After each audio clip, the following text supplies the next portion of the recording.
میں، کالجوں میں، مارکیٹ میں، ہر جگہ دشمنان اسلام کی پلاننگ، سازشیں یہ چل رہی ہے. طرح طرح کے حربے استعمال کیے جا رہے ہیں کہ مسلمانوں کے ایمان کو کیسے ختم کیا جائے. اس لیے کہ غیر اس بات کو جانتے ہیں، تھر تھراتے ہیں، کانپتے ہیں، ڈرتے ہیں. جب تک مسلمانوں کے اندر ایمان باقی رہے گا، جب تک مسلمانوں کے اندر ایمانی قوت باقی رہے گی، یہ مسلمان اپنے اللہ سے مدد لے سکتے ہیں، یہ مسلمان اپنے اللہ سے غیبی نظام اٹھا سکتے ہیں. غیر اس بات کو جانتے ہیں جب تک مسلمانوں کے اندر ایمان باقی رہے گا، دین باقی رہے گا، قرآن باقی رہے گا، شریعت باقی رہے گی، اسلام باقی رہے گی، دین پر مر مٹنے کا جذبہ ان کے اندر باقی رہے گا اور جذبہ جہاد ان کے اندر باقی رہے گا. جنت کی حور جس کا ذکر اللہ نے قرآن میں کیا ہے، حور مقصورات فی الخیام، یہ دنیا کی حور، اس کا حال تو یہ ہے اگر نہیں نہائے گی جسم سے بو آنا شروع ہو جائے گی، سر پر تیل اکنگی نہیں کرے گی، جوئیں پڑ جائے گی، اس کے منہ سے بدبو آئے گی، اس کے ناک سے گندگی نکلے گی، اسے پیخانہ آئے گا، پیشاب آئے گا، حیض آئے گا، نفاس آئے گا، خون آئے گا، ماہواری آئے گی. اور جنت کی وہ حور، خوبصورت حور، جب وہ تھکے گی سمندر کے اندر، پورا سمندر میٹھا ہو جائے گا. جب وہ اپنی ہاتھ کی کلائی سورج کو دکھائے گی، سورج کی روشنی بھی اس کے سامنے پھیکی پڑ جائے گی. ایسی جنتی حور اللہ مومن کو دینے کے لیے وعدہ کریں. صلی اللہ علیہ وسلم جددوا ایمانکم.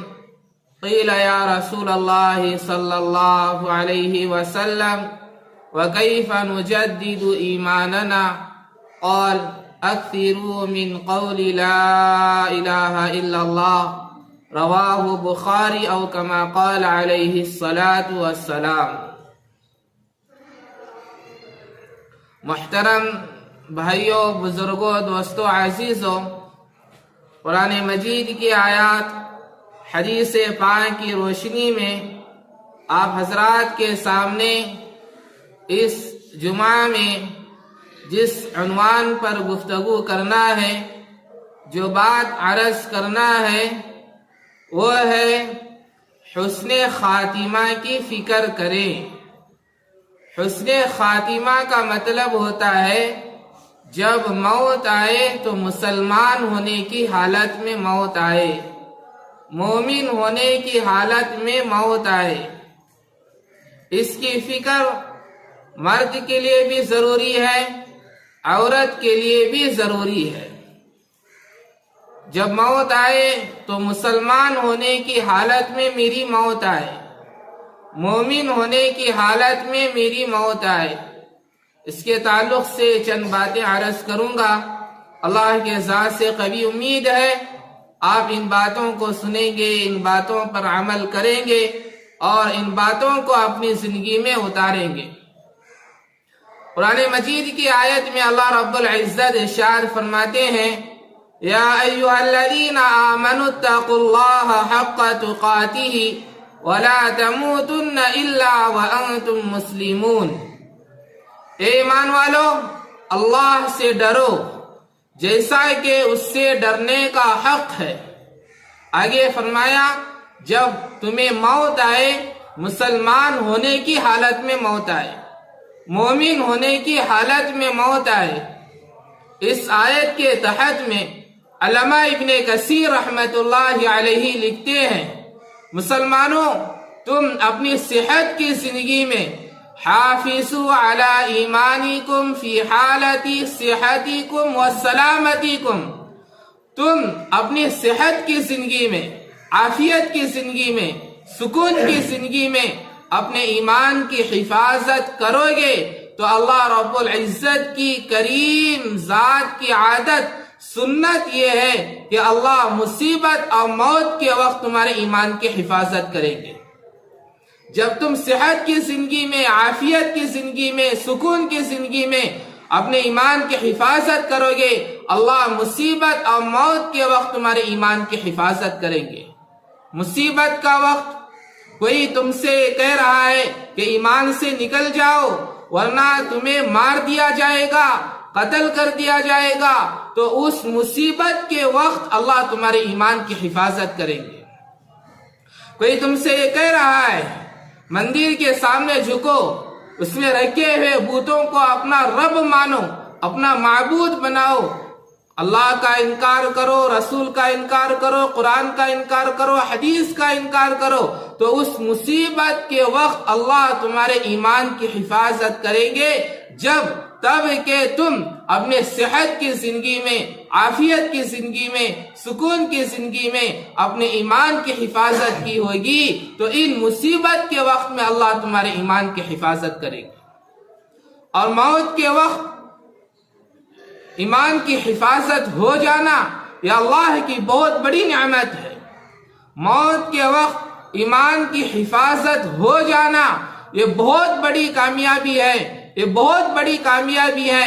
انبیاء کی زندگی کو دیکھ لیں، حضور اکرم صلی اللہ علیہ وسلم کی دعاؤں میں سے ایک دعا اللہم توفنی مسلمہ، حضور امام الانبیاء محمد الرسول اللہ صلی اللہ علیہ وسلم اللہ سے دعا کر رہے ہیں، اے اللہ مسلمان ہونے کی حالت میں موت نصیب فرما، ایمان کی حالت میں موت نصیب فرما، والحقنی بالصالحین، اور نیک لوگوں کی صحبت عطا فرما، غیر خزایا ولا مفتونین، اور فتنے میں مبتلا ہونے سے حفاظت فرما، مصیبت میں فتنے میں مبتلا ہونے سے حفاظت فرما۔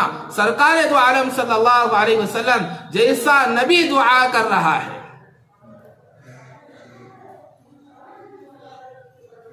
حضرت ابراہیم علیہ السلام، حضرت یعقوب علیہ السلام دونوں نبی ہیں، ان سے متعلق قرآن کہتا ہے وَوَصَّى بِهَا إِبْرَاهِيمُ بَنِيهِ وَيَعْقُوبُ يَا بَنِيَّ إِنَّ اللَّهَ اصْطَفَى لَكُمُ الدِّينَ فَلَا تَمُوتُنَّ إِلَّا وَأَنْتُمْ مُسْلِمُونَ۔ ابراہیم علیہ السلام اپنی اولاد کو نصیحت کر رہے ہیں، یعقوب علیہ السلام بھی اپنی اولاد کو نصیحت کر رہے ہیں، یا بنیہ، اے میرے بچوں، ان اللہ اصطفیٰ لکم الدین، اللہ نے جو دین تمہیں دیا ہے، یہ دین، یہ اسلام، یہ شریعت اللہ کی طرف سے منتخب کر دی گئی ہے۔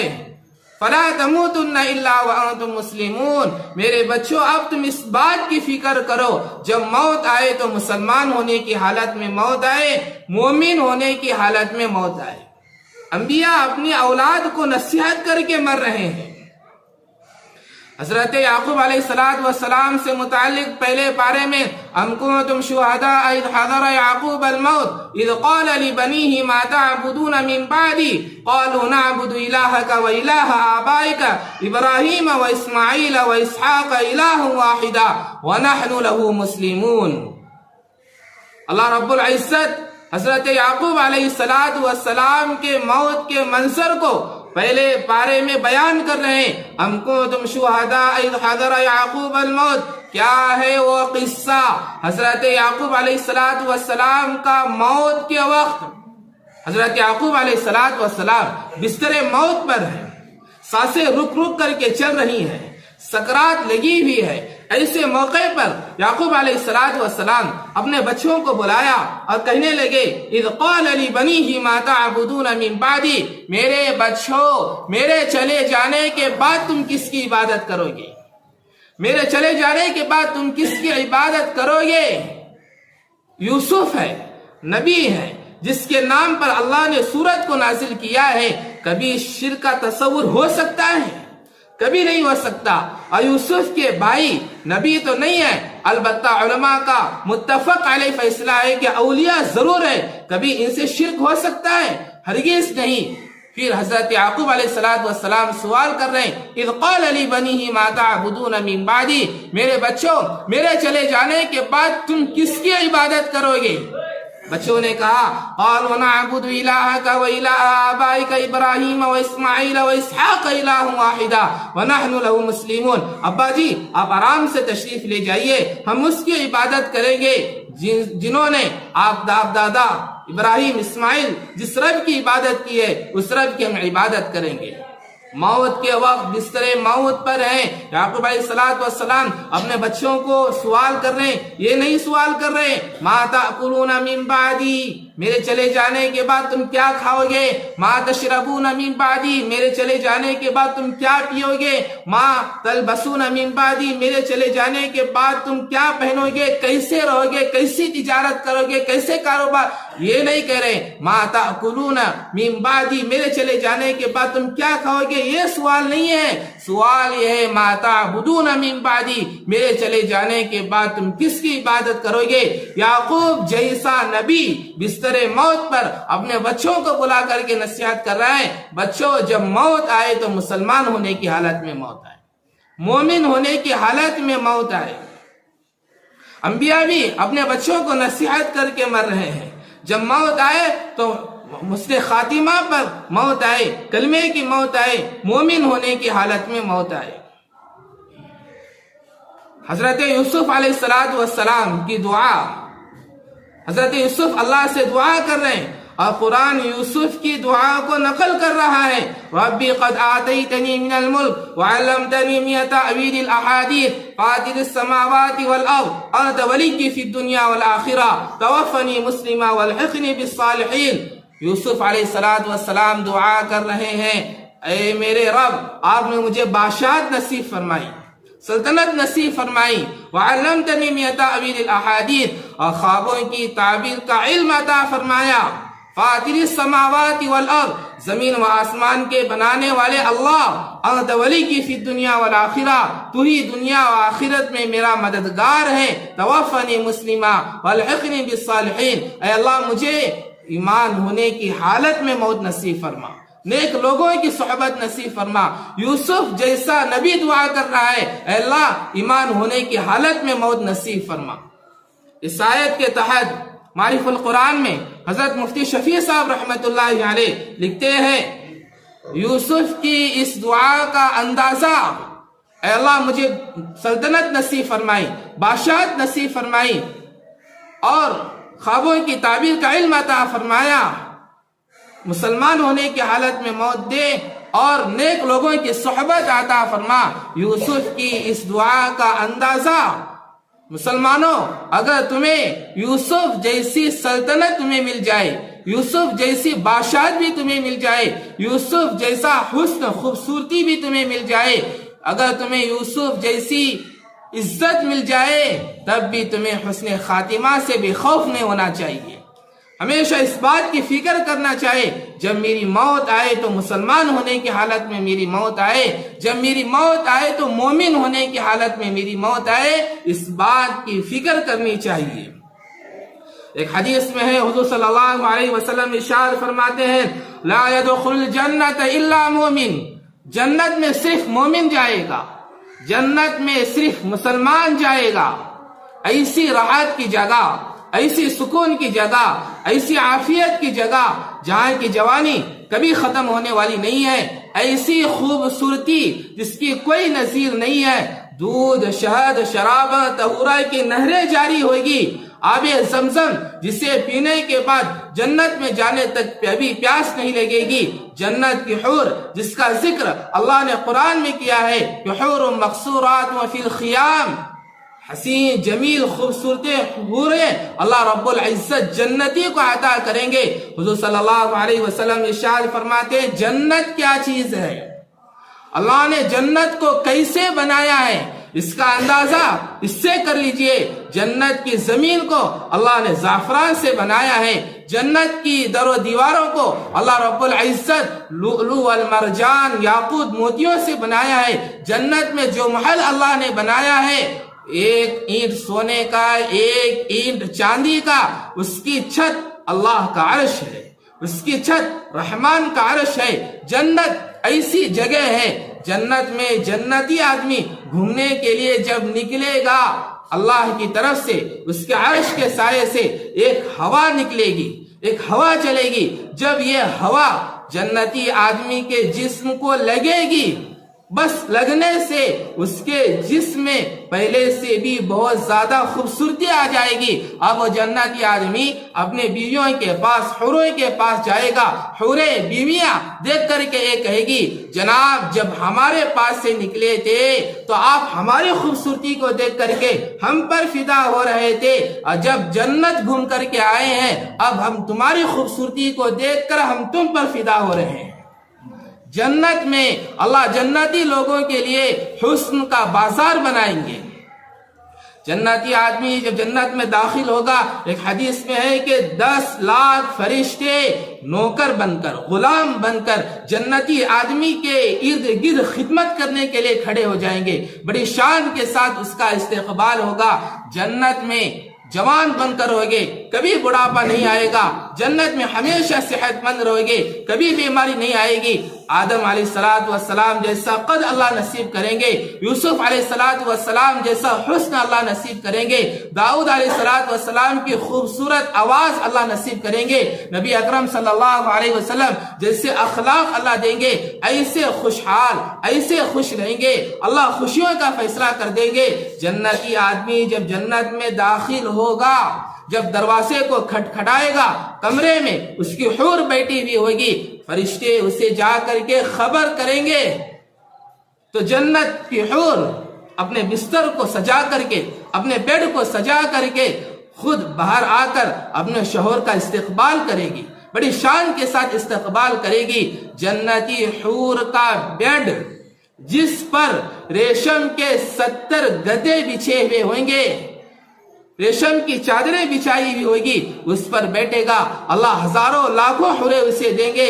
ہر حور سے حدیث میں آتا ہے 40 سال تک ہم مستری کرتے رہے گا، کبھی نہیں تھکے گا، اللہ وہ طاقت عطا کریں گے۔ جنت کی حور جس کا ذکر اللہ نے قرآن میں کیا ہے، حور مقصورات فی الخیام، یہ دنیا کی حور، اس کا حال تو یہ ہے اگر نہیں نہائے گی جسم سے بو آنا شروع ہو جائے گی، سر پر تیل اکنگی نہیں کرے گی، جوئیں پڑ جائے گی، اس کے منہ سے بدبو آئے گی، اس کے ناک سے گندگی نکلے گی، اسے پیخانہ آئے گا، پیشاب آئے گا، حیض آئے گا، نفاس آئے گا، خون آئے گا، ماہواری آئے گی۔ اور جنت کی وہ حور، خوبصورت حور جب وہ تھکے گی سمندر کے اندر، پورا سمندر میٹھا ہو جائے گا۔ جب وہ اپنی ہاتھ کی کلائی سورج کو دکھائے گی، سورج کی روشنی بھی اس کے سامنے پھیکی پڑ جائے گی۔ ایسی جنتی حور اللہ مومن کو دینے کے لیے وعدہ کریں، ایسی راحت کی جگہ میں صرف مسلمان اور مومن جائے گا، اس کے علاوہ کوئی دوسرا نہیں جا سکتا ہے۔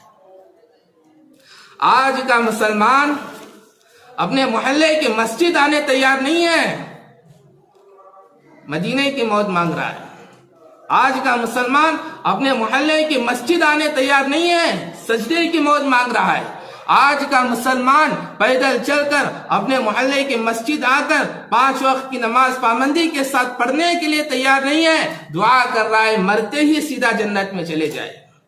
مسلمانوں سنو، دنیا کے بادشاہوں سے کچھ نہیں ہوگا، دنیا کے عہدوں سے کچھ نہیں ہوگا، پارلیمنٹ کے ممبروں سے کچھ نہیں ہوگا، جتنے سیاست کے کرسیوں پر بیٹھے ہوئے ہیں ان سے کچھ نہیں ہوگا، مسجد میں آنے والے مصلیوں سے کچھ ہوگا، تمہاری نمازوں سے کچھ ہوگا، تمہاری دعاؤں سے کچھ ہوگا، تمہاری نمازوں سے، تمہاری دعاؤں سے فیصلے بدلا جائے گا، چونکہ آسمان کا تعلق پارلیمنٹ کے ممبروں کے ساتھ جڑا ہوا نہیں ہے، آسمانوں کا تعلق تمہاری مسجدوں سے، تمہاری نمازوں سے، تمہارے دعاؤں سے جڑا ہوا ہے۔